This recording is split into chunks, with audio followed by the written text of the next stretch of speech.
morning, good afternoon, good day, good night, from whichever beautiful part of the world you're watching from. How are you doing today? Oh, my bulldozer. Hi, you are my bulldozer. Bulldozer. Yes, Jesus is our bulldozer. Do you know what is called bulldozer? You know those big tractors that destroys, that breaks down. That is how our Jesus is it to us. Whatever in your life that is not right, yes, let's mean business. Whatever in your life that is not right, Jesus has come today to bulldoze it.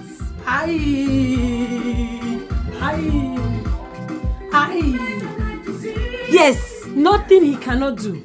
He has come. He will bulldoze whatsoever that needs bulldozing for you to be happy, for you to have breakthrough, for you to have that complete health. Yes, for you to have your children, a happy mother of children, not just child, double, your finance.